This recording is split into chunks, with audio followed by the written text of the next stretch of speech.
sofrendo, né? De fato. Falaremos um pouquinho sobre isso hoje.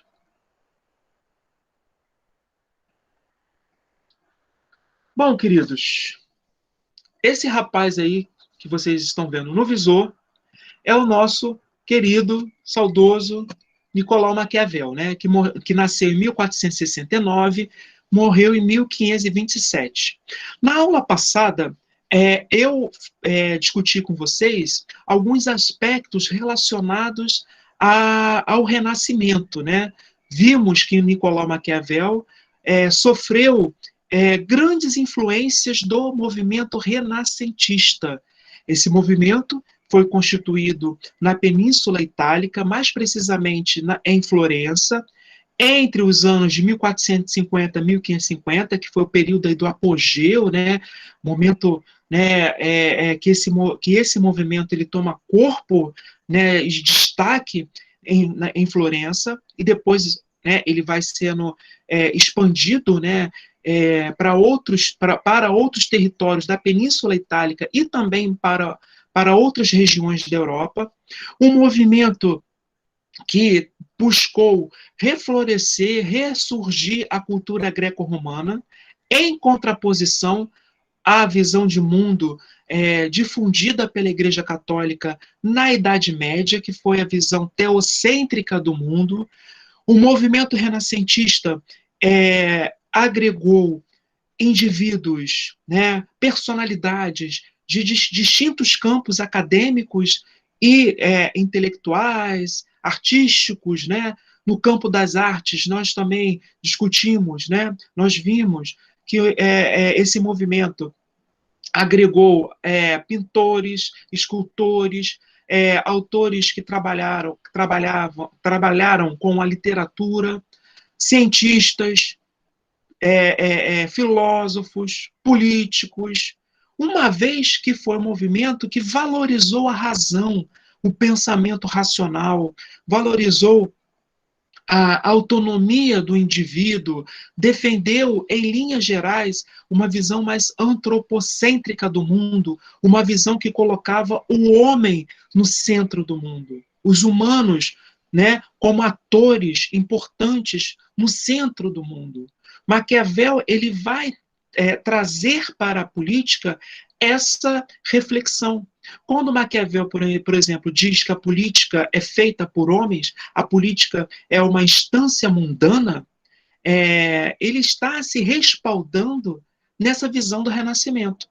Enfim, então há uma correlação, há uma associação muito forte entre o pensamento renascentista e a obra desse autor. Além disso, também, na aula passada, nós trabalhamos algumas informações concernentes à política que vigorava na época de Maquiavel. Nós vimos que a Península Itálica, que hoje é um país, né, mas na época ainda não era, a Península Itálica era dividida em pequenas unidades, como se fossem pequenos países, né? Mais ao sul ficava o Reino de Nápoles. No centro da Itália, da Península Itálica, ficavam os estados papais, que eram governados pelo Papa. O Papa era, ao mesmo tempo, o líder da igreja e o chefe do Estado. Mais ao centro-norte ficava a pátria de Maquiavel, o berço do Renascimento, que foi a República de Florença, e mais acima, mais ao extremo norte, ficavam a República de Veneza e o Ducado de Milão. Bom, portanto, gente, o poder político estava descentralizado, né? Uma vez que havia a descentralização territorial, né? Cada espaço você tinha um governo, né? O governo de Nápoles, que era uma monarquia, os estados papais, né? Coordenados, dirigidos pelo Papa, as repúblicas e o Ducado de Milão, que também era uma monarquia. Um momento marcado por grandes instabilidades na política, guerra, conflitos, brigas pelo poder, tramas, inclusive o próprio Maquiavel pelo fato dele ter trabalhado na República de Florença, pelo fato dele ter sido um secretário, né, trabalhou na burocracia ali do Estado, ele que viajava, inclusive, em algumas missões diplomáticas para outros países, ele em si, esse personagem já acabou se envolvendo em algumas brigas, algumas tretas, e aí vem as fofocas históricas que eu brinco, né, com a família Médici, ele tentando fazer ele em frente com a família Médici, de repente a família Médici, que era a família muito poderosa, durante séculos, essa família, ela exerceu um poder na Europa, riquíssima, riquíssima, família de banqueiros, uma família que acabou tendo algumas influência, né? Influência não somente na República de Florença, mas em outras, na República de Veneza. Não é sem razão que buscando, né, dominar, né, lançar uma dominação, os Médicis também tiveram lá seus tentáculos no Vaticano, né? Nós tivemos, inclusive, papas que foram dessa família. Para vocês terem uma ideia como a família Médici era a família, né, poderosíssima. O próprio Maquiavel se envolveu mais questões com a família Médici, com outros grupos. Ele foi perseguido, ele teve que sair de cena, né, e se refugiar nos campos, né, numa casa de campo. Quando ele escreveu o livro Príncipe, inclusive ele estava no exílio em 1513. Enfim, foi um autor, né, e nós estudamos, que viveu nesse momento aí marcado por profundas instabilidades. A gente pode colocar que era uma bagunça generalizada, né, um momento marcado por grandes turbulências. Justamente pelo fato do Maquiavel viver nesse momento um momento aí muito instável, Maquiavel começou a pensar como o político poderia, diante desse caos, impor-se como autoridade. Como que o político poderia ficar mais tempo no poder? Quais ações, estratégias o governante ele deveria utilizar para conseguir lidar com as guerras, lidar com as polêmicas e ficar mais tempo no poder. Em outras palavras, para facilitar o entendimento de vocês, ao final da aula passada, eu disse o seguinte: se nós pudéssemos elaborar uma questão, uma indagação, para pensar a argumentação que o Maquiavel fez no livro Príncipe, em outros livros que ele discutiu a política, qual seria essa questão? Mais ou menos essa aqui, gente. Quais ações, comportamentos e atitudes o príncipe, entendendo aí o príncipe como sinônimo de governante, né, deveria adotar para permanecer no poder?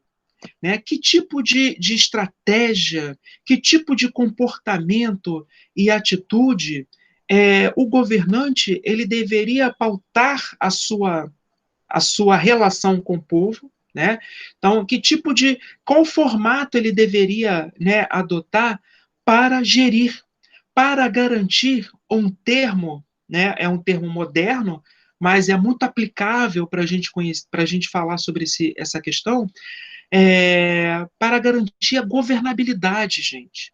Porque, independentemente, seja aqui em 1513 ou em 2020, o político, para ele governar, ele tem que criar condições para que ele tenha uma base aliada, para que ele tenha, né, um grupo que vai respaldar, que vai garantir o seu governo. Ou seja, ele precisa criar condições para ter governabilidade. E é mais ou menos isso que o Maquiavel está pensando no livro Príncipe. E aí vocês podem me perguntar, mas Robson, mas tá, ok, Maquiavel, ele viveu num momento marcado por desordem, e aí ele parou lá no campo e disse o seguinte: caramba, eu vivo num momento de desordem, Mas o que eu quero contribuir? Eu quero mostrar para os políticos que o que eles devem fazer para eles se darem bem nesse contexto de desordem e permanecerem no poder. Né? Então, a proposta dele era essa. O livro Príncipe, sem simplificar a obra, pode ser considerado como um manual, né, que ele fez. Em cada capítulo ele vai trazer algumas situações, possíveis situações que qualquer político em algum momento vai passar. É melhor ser amado ou temido. Então, digamos que eu vou me eleger a prefeito do Rio de Janeiro. Né? Digamos que eu, enfim, tomei uma cachaça braba, resolvi ser prefeito. Quando eu tiver, né, quando eu conseguir, né, quando eu passar por um pleito, né, ser eleito pela população do Rio de Janeiro, que tipo de sentimento, que tipo de relação eu devo construir com com os cariocas, né? Eu devo ser amado por eles? Eu devo ser temido? Ou seja, a população do município do Rio de Janeiro, eu devo criar esse sentimento de temor, e ao criar esse sentimento, eu vou ter mais condições de ter um governo bom, de me reeleger, ou eu devo buscar realmente chutar o pau da barraca, como o povo diz, né? E não quero nem saber, eu quero ser odiado, porque se eu for odiado, com certeza a população carioca vai votar em mim, porque a população carioca é assim, né? Tem votado, né? A gente tem escolhido muito bem os nossos governantes. Percebam, gente, eu estou brincando, mas essa reflexão Maquiavel fez em 1513. Né? E aí vocês podem me perguntar, foi o que eu tinha colocado, da onde Maquiavel tirou essas indagações, né? E por que ele chegou à conclusão, por exemplo, que ser temido e ser amado ao mesmo tempo seria o melhor dos mundos para qualquer político, né?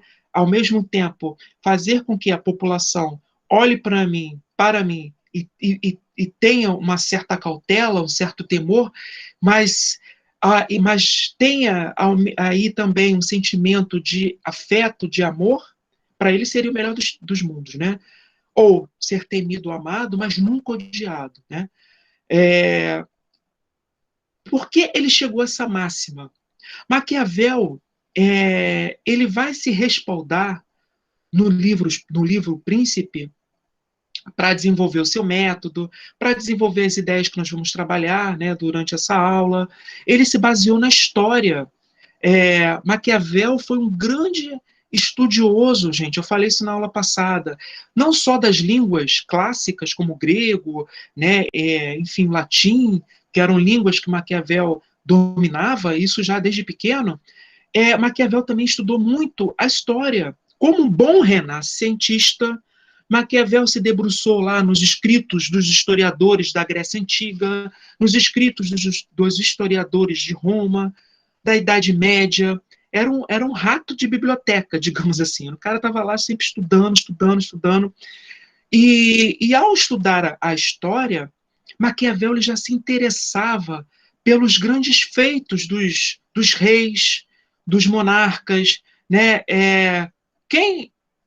Quando vocês lerem o livro Príncipe, vocês vão observar que em algum momento Maquiavel vai falar sobre Júlio César.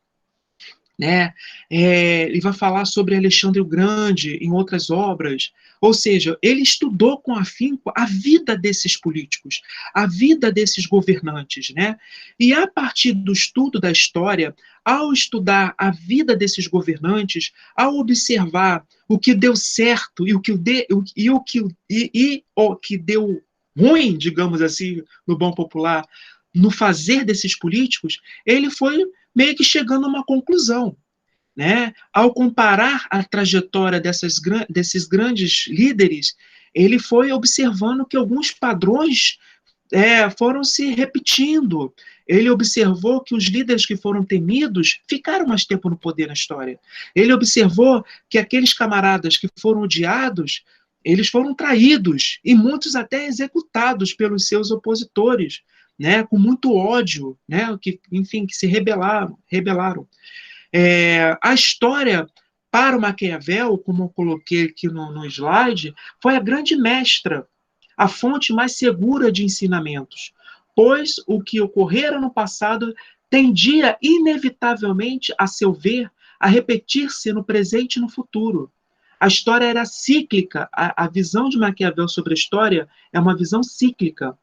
Todas as coisas do mundo, em todos os tempos, dizia ele, encontram seu paralelo nos tempos antigos, o que resulta do fato de serem elas dirigidas pelos homens, que têm e sempre tiveram as mesmas paixões, de tal modo que necessariamente os efeitos são sempre os mesmos. Isso aqui, gente, é uma citação que eu tirei do Lauro Escorel, que é um estudioso do Maquiavel, aqui ele sintetiza com muita fidelidade a visão que Maquiavel tinha sobre a política, né? A visão que Maquiavel tinha sobre a história.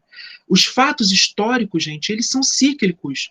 Os personagens mudam, os cenários mudam, mas o enredo, ele vai e volta. Vou dar um exemplo. Eu nunca imaginei, gente, que em 2020 eu observaria nas redes sociais pessoas discutindo se a Terra é plana ou não.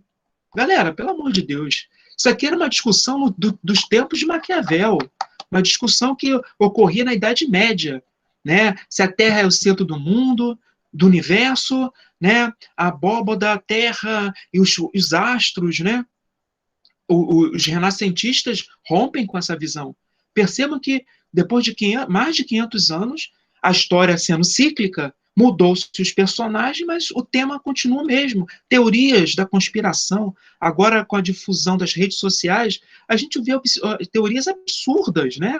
Enfim, a gente vive, alguns autores dizem que a gente está vivendo até uma pequena era medieval, né? Uma pequena idade das trevas, dada a loucura, dado o posicionamento inclusive de alguns políticos no Brasil, que você fica assim, gente, eu não acredito. É verdade mesmo? Isso não é fake news? Às vezes os alunos mandam algumas coisas para mim, eu falo assim, galera, isso aqui não pode ser, gente. Parece que eu tô vivendo, me botaram num mundo paralelo.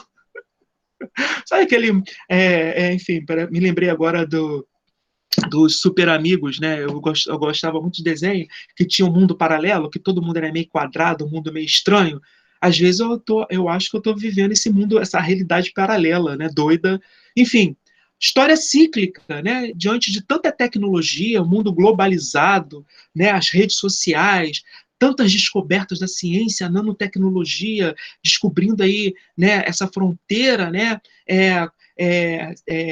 A nova revolução tecnológica 4.0, né, descoberta aí de várias na ciência, né, Vênus, né, a gente está sabendo aí Vênus, né, os cientistas chegaram à conclusão que há vida em Vênus na atmosfera. Ao mesmo tempo a gente discute, né, se a Terra é plana. Né? Ao mesmo tempo, a gente discute que o Covid-19 é uma loucura, gente. Não, isso não mata ninguém, isso é loucura. Gente, pelo amor de Deus. Mas, enfim. A história é a grande mestra. Foi a partir do discurso histórico que Maquiavel ele começou a compreender a política. E, a partir do discurso histórico, ele criou o método que a gente já começou a trabalhar na aula passada, que é o método verdade efetiva das coisas. A Maria está dizendo o seguinte, os planistas, coisas de doido, né? Gente, agora mesmo mandaram, né? Tem uns alunos que são assim, eu adoro meus alunos, gente, são debochados como eu, mas enfim.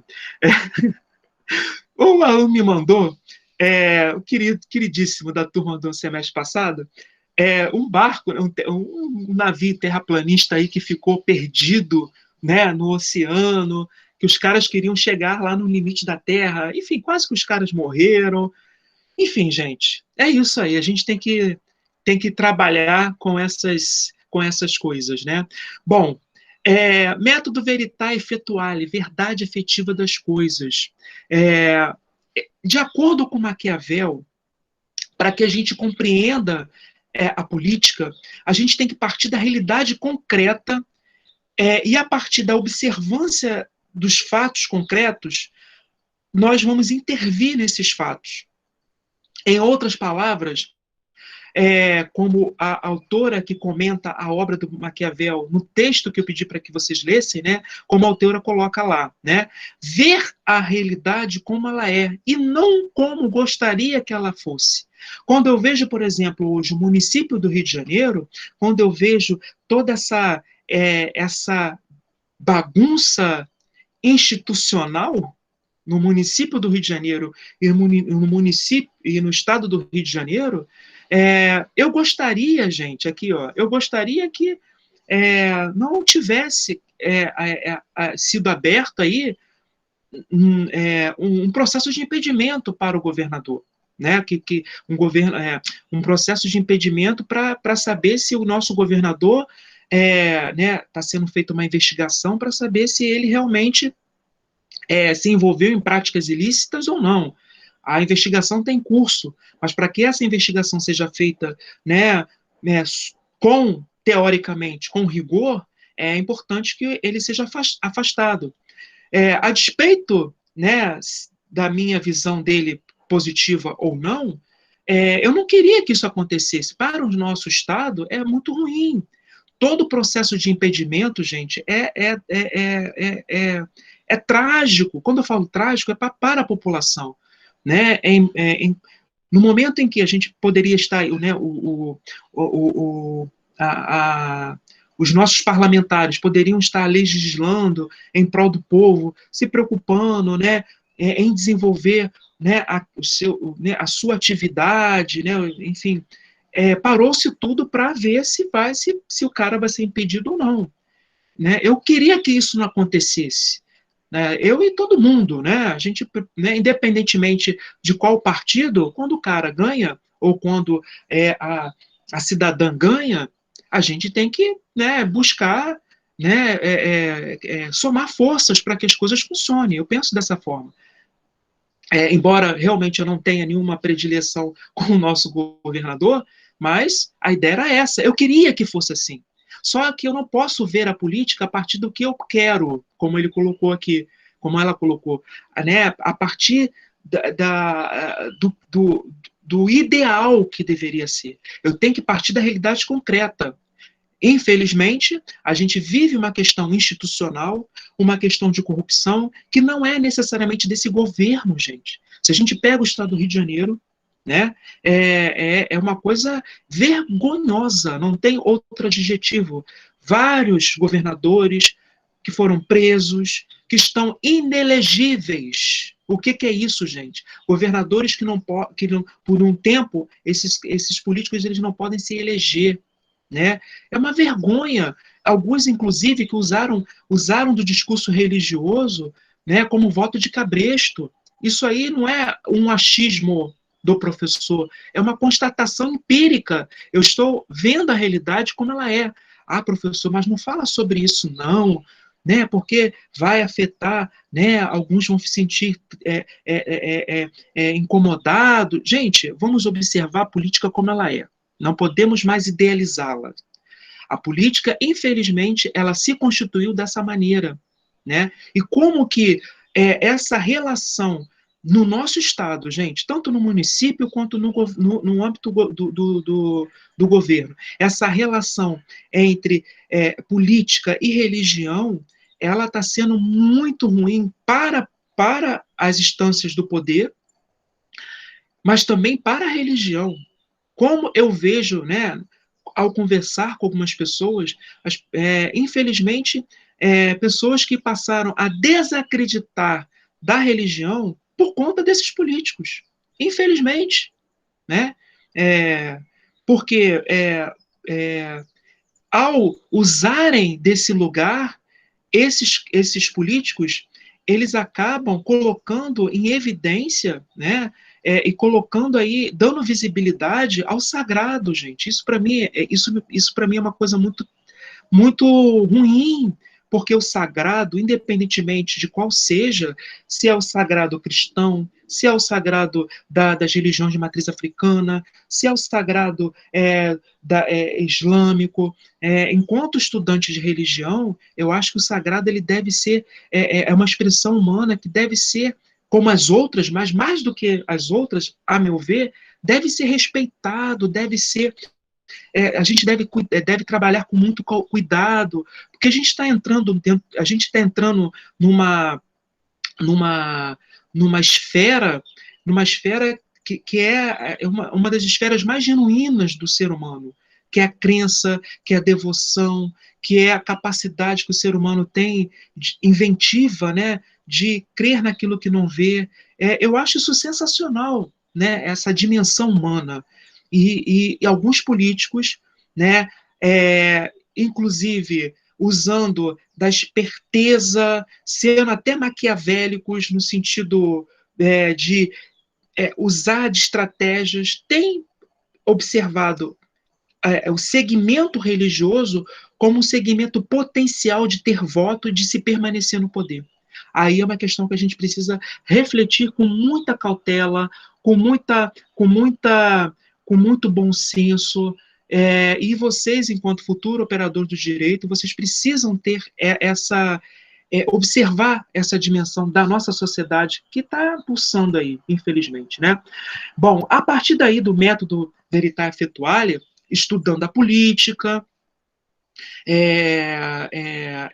vendo, né, as instâncias, né, os fenômenos políticos como eles são, Maquiavel ele vai defender que, a cena política é uma cena mundana. O que ele está colocando em outras palavras, gente? Vamos fazer uma comparação entre a visão de Maquiavel e a visão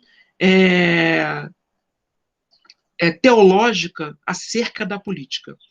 Se nós voltássemos um pouquinho, se nós tivéssemos tempo para estudar a visão política na Idade Média, a relação da política com a religião, com o direito, vocês observariam que na Idade Média, grosso modo, houve uma tentativa de associar a fé com a razão, a religião com a filosofia, a religião com o direito.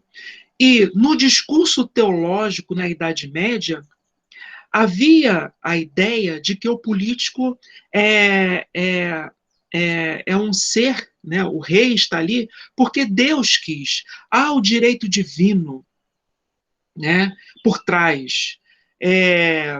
Se um rei foi bem sucedido, né, numa cruzada contra os hereges, é porque Deus quis assim. Ou seja, na Idade Média, a gente vai observar que foi disseminada essa visão que colocava Deus no centro do mundo, inclusive na política. Ou seja, o sucesso ou o fracasso dos políticos isso porque Deus quis assim. Né? Porque, na verdade, aquele político, aquele rei foi decapitado porque ele não seguiu o que Deus mandou. Né? Maquiavel, gente, ele vai romper com essa tradição justamente pelo fato dele ser renascentista, justamente por ele também compartilhar da ideia de que o homem é o centro do universo. Ele vai dizer o seguinte, gente, a política é feita por homens. Vamos parar com essa história. Não. A política é feita por homens. Quando ele olhava a cena política de Florença, né, os embates que ocorriam nas instâncias, né? Gente, tem uma série muito boa também que eu sugiro. Quem quiser ver um pouco aí o cenário no qual Maquiavel viveu, tem a série Os Médicis. Vale a pena, galera. É uma série histórica. Não é chata, assim, tem umas tramas muito boas. Né? A gente vai ver o Lorenzo de Médici, toda a família Médici ali, né? Se perpetuando no poder. E é uma série que a gente vai ver, gente, como que era a briga, né? Digamos assim, o parlamento, não era parlamento, né? Era a chancelaria, né? Mas havia toda uma trama, e quando Maquiavel olhava essas tramas lá, as tretas entre os Médici, os Borgias e todo mundo, né, aquela galera toda ali, ele viu o seguinte, o pessoal está aqui, esses indivíduos estão aqui na política, não é porque os Médicis, né, é um camarada que veio, né, é um anjo, quase um anjo colocado aqui por Deus, Jesus Cristo. Não, ele via, olha, aqui é um tabuleiro de xadrez, as pessoas estão aqui para elas, elas querem fazer valer os seus interesses. Há conflitos aqui, mas esses conflitos porque as pessoas elas têm diferentes interesses. Então, quando a gente observa, por exemplo, hoje, e aí eu vou citar, né, eu brinco muito com as minhas turmas, gente, na política, os amigos de ontem são os inimigos de hoje, e os inimigos de ontem são os amigos de hoje, né? Isso, gente, acontece nas melhores e nas piores famílias. Acontecem, isso acontece em qualquer governo, em qualquer governo. Eu vou falar sobre o governo atual para mostrar para vocês como a política é uma ordem mundana e, sendo uma ordem mundana, ela não é uma ordem instituída por Deus, que está lá no céu, um cara barbudo, e diz o seguinte, olha, agora o PSL tem que agir assim, agora o PT, ó PT, vem aqui, eu vou resolver dessa forma. Não é assim que funciona. Vou dar um exemplo. Né? Isso independe, gente, de qual, se é esquerda, se é direita, se é centro, se é rosa, se é X, se é Y. Isso faz parte, é inerente à ordem mundana. Vamos pensar o nosso governo federal. Falamos do governo municipal, né? Vamos pensar, né? O governo federal hoje, né? Nós temos como presidente o presidente Jair Bolsonaro. Jair Bolsonaro foi eleito pelo PSL, né? Bom, como era o PSL em 2017? Né? Como é que era a ordem mundana? Como é que era a ordem, né, pensando aí as movimentações internas, os atores que faziam parte do PSL? PSL foi um partido que eclodiu como uma grande frente antipetista, ante os governos do PT. O discurso que uniu, né, toda essa galera foi o discurso anti-PT. Né? Beleza. E a gente vai ter uma grande frente, e aí quem são os grandes personagens do PSL, né? Que foi o partido do presidente. Porque antes de ser do PSL, o Jair Bolsonaro era do partido do pastor agora, que eu esqueci o nome dele, gente, que está envolvido agora na Lava Jato também. Eu esqueci agora. Como é o nome do pastor, gente? Alguém pode me lembrar aqui? Pastor Everaldo? Exatamente, que era do PSC, se eu não me engano, né? Então, Jair Bolsonaro era desse partido, inclusive o pastor Everaldo foi o que batizou, né, enfim, o presidente, mas enfim, não quero entrar nessa questão religiosa. O PSL era composto, né, você tinha Joyce Hasselmann, que foi uma grande figura, que é uma grande figura, né, os jovens, né, do movimento do MBL, né, que foi um movimento, né, que foi muito importante nas manifestações as manifestações contrárias ao governo da Dilma, né? Você tinha o Alexandre Frota, a galera relacionada, né? Alguns indivíduos relacionados à bancada da bala, enfim.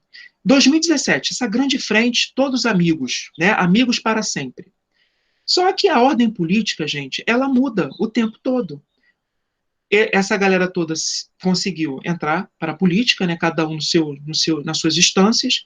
2018, beleza. 2019, os conflitos internos começaram a surgir. Né? Conflito entre a Joyce Hasselmann e os filhos do presidente. Né?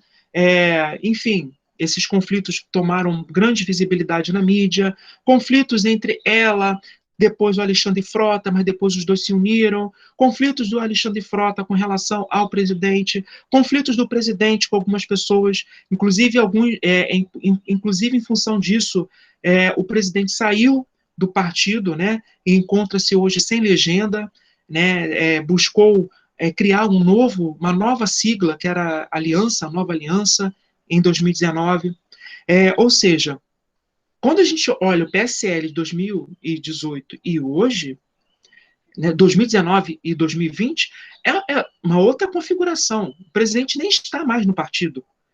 né? Então, e a base aliada do presidente, que era mais voltada aí para não só para o PSL, mas outros partidos mais à direita, essa base aliada ela foi se desfazendo e cada vez mais o presidente ele está se aproximando com políticos que fazem parte do que ele realmente até chamava de centrão antigamente, que representaria a antiga política, né? Enfim, já é uma outra configuração. Percebam, gente, que eu não estou dizendo que está certo ou errado, até porque isso não é atribuição do cientista. A gente não está aqui para discutir e dizer, olha, isso está certo, está errado. Eu estou mostrando para vocês como é que funciona. Mas não é uma especificidade do presidente Jair Bolsonaro ou do governo atual. A mesma coisa aconteceu com o governo da Dilma, gente. Né, que foi um governo do PT que estava mais à esquerda, que gradativamente, por questões internas e externas, foi se aproximando, né, e constituindo vínculos com grupos do Centrão. Né? Inclusive, alguns políticos que tiraram foto com a Dilma são os que estão tirando foto com o Bolsonaro, que também fizeram fotinhas, né, com o Fernando Henrique Cardoso, porque a ordem mundana, lá na época que o Fernando Henrique Cardoso, né, antes mesmo dele ser presidente, quando ele criou o Plano Real, ele fez toda uma associação. Percebam, gente, que a política, e eu não estou nem falando em politicagem, estou dizendo que é assim que funciona. Né? Os conflitos internos, os atores, o tempo todo os atores estão mudando, como se fosse um tabuleiro de xadrez. Por isso que o Maquiavel diz que a política é uma ordem mundana, ela é feita por homens. Não vamos idealizar a política, não vamos lançar um olhar e falar, olha, gente, esse fulano ou essa, nossa, eu gosto tanto daquela política, né? Ela veio, né, com uma proposta mais de sustentabilidade. Olha a roupa que ela veste, olha como ela é muito engajada, né? Não vamos idealizar. As pessoas estão ali, né? É, e elas mudam, né, no sabor dos embates. Né? O poder político tem origem mundana e aparece como única possibilidade de enfrentar o conflito, ainda que qualquer forma de domesticação seja precária e transitória. Não há garantias de sua permanência. A perversidade das paixões humanas sempre volta a se manifestar, mesmo que tenha permanecido oculta por algum tempo. Ou seja, o que essa citação que eu acabei de fazer, ela indica que a política, por ela ser feita por homens, nós vamos observar na visão de Maquiavel que os homens eles acabam, né, trazendo para o debate político, eles acabam externalizando alguns aspectos que fazem parte de sua natureza. Só para vocês entenderem, né? E aí a gente já está discutindo o conceito dele de natureza humana. Percebam, gente, que eu estou aqui no discurso com vocês, eu falei sobre a questão central, né, que está na base dele. Só para voltar um pouquinho, porque senão eu vou na metralhadora e algum colega pode se perder no espaço, né? Só para vocês entenderem, né? Nós falamos sobre a pergunta que está na base da teoria dele, né? Um método que ele utiliza, e o tempo todo, se vocês observarem, gente, a forma como eu estou comunicando o conteúdo, eu estou me respaldando no método verdade efetiva das coisas. Quando eu fiz algumas considerações sobre a prefeitura, sobre o governo estadual, sobre agora, né, sobre o governo do Jair Bolsonaro, da Dilma, né, todos nesse aspecto vão, de alguma forma, representar uma ordem mundana. Enfim, eu estou trazendo alguns conceitos, algumas ideias que fazem parte do corpo teórico dele. E quando a gente fala ordem mundana, associada a essa visão, né, que ele vai desenvolver, há aí uma concepção sobre natureza humana. Vocês vão observar, a partir da aula de hoje, que esses pensadores, né, Maquiavel, Hobbes, Locke, Rousseau, né, os clássicos modernos da política, quando eles abordaram questões concernentes à política, cada um no seu tempo, cada um do seu modo, mas todos eles, em algum momento, pararam e refletiram sobre a nossa natureza. Todos eles, em algum momento, em alguma obra, desenvolveu algum argumento para falar sobre aquelas características, sobre aquelas possíveis aqueles possíveis atributos que nós, enquanto humanos, nós compartilharíamos. Ou seja, em algum momento eles apresentaram uma visão acerca da nossa natureza, né? No diálogo com os homens da antiguidade, né? Ou seja, ao ler os textos clássicos e com a sua prática, Maquiavel concluiu que, por toda parte, em todos os tempos, pode-se observar a presença de traços humanos imutáveis. Ou seja, ao ler a história, os feitos, né, como os homens se comportaram no Antigo Egito, na Mesopotâmia, no mundo, né, no mundo antigo, ao observar a sua prática como funcionário da República de Florença, ao viajar e ao participar da diplomacia, Maquiavel ele começou a observar que, independentemente do período histórico, independentemente do momento, nós humanos, nós temos algumas características que são imutáveis. E na visão dele, aí a visão dele, vocês vão observar que Locke vai por um outro caminho, Rousseau vai por outro caminho, mas de acordo com Maquiavel, os homens, nessa observância, ele vai constatar que a ingratidão e a covardia do homem frente aos perigos, né? Dois traços muito, muito recorrentes, né? A ingratidão, a covardia, né? A mesquinharia, fariam parte da nossa natureza. São esses atributos negativos que compõem a nossa natureza, a natureza humana, e mostram que o conflito e a anarquia são desdobramentos necessários dessas paixões e instintos malévolos. Em outras palavras, os homens, a ordem mundana, ela é marcada por conflitos, né? A ordem mundana, quando a gente pega, por exemplo, vou voltar, né? O que ocorre no município do Rio de Janeiro, o que ocorre no município, no estado do Rio, no Brasil, né? As tramas, né? Os conflitos, a forma como os personagens, a forma como os políticos atuam. Na visão do Maquiavel, se há tanto tumulto na política, esses tumultos eles têm uma origem, que é a própria natureza humana. Os homens se comportam de maneira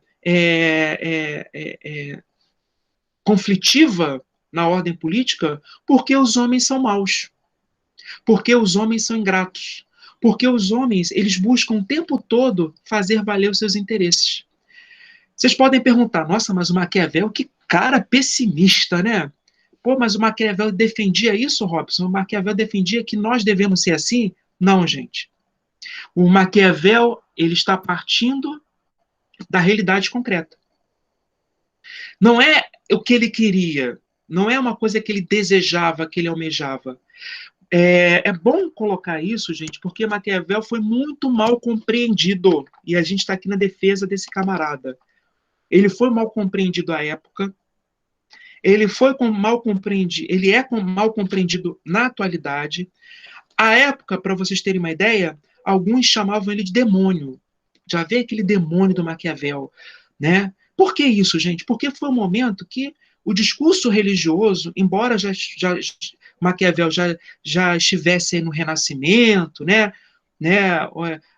Enfim, a luz já chegando, a luz da razão já presente no mundo, né? Voltando ao mundo, Mas percebam, gente, que as pessoas ainda acreditavam, até por conta da religião, que os homens eram bons. Na verdade, o discurso religioso, teológico, qual é o discurso teológico? O homem foi feito à imagem de Deus. Né? Enquanto imagem e semelhança de Deus, os humanos eram bons. Porque se eu disser que os humanos eram maus, eu estou dizendo com efeito que Deus também é mau. E aí eu vou ter um problema teológico. Como é que eu vou explicar isso? Né? Então, o discurso teológico é o seguinte: lá no Jardim do Éden, nós temos lá, na perfeição da criação, Adão e Eva, que foram feitos, né? Adão foi feito à imagem de Deus e Eva, né, foi criada a partir da costela de Adão. Né? Só que o humano tinha o livre-arbítrio. Né? Deus, na sua imensa bondade, de acordo com o discurso religioso, permitiu que os humanos tivessem livre-arbítrio. E justamente usando de forma equivocada o livre-arbítrio, os humanos, no caso lá, Eva e Adão, eles desobedeceram, cometeram o pecado da desobediência. E ao desobedecerem os desígnios de Deus, o pecado surgiu, o pecado original.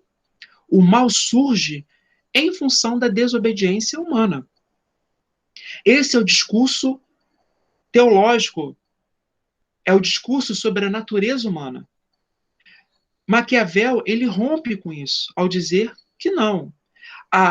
Quando eu olho a política como ela é, galera, quando eu olho para Florença, eu, Maquiavel, e vejo lá guerras, né, a família Médici ali querendo tripudiar, querendo acabar com as bases democráticas da República de Florença para poder dominar. Quando eu vejo lá as tramas nos bastidores dos Médici querendo colocar ali alguém da família para ser papa, eles conseguem, gente, colocar um papa lá para ser Médici. Peraí, gente, essa história que os homens são bons, isso aí é... Não, os homens, quando eu olho a realidade como ela ocorre, eu vou observar que os homens são maus. Eles estão ali para defender os seus próprios interesses. A natureza humana, ela é má. Bom, eu vou dar um intervalinho, e só para recapitular aqui, galera, percebam, gente, o que eu quero que vocês entendam, como que cada ideia, né, que o Maquiavel teceu, cada concepção, né, há uma relação muito forte entre o método dele, a visão que ele teve sobre a política como ordem mundana, a natureza humana, explicando por que a política é marcada por conflitos, a política é essa arena, né, do embate, porque os homens que fazem parte da política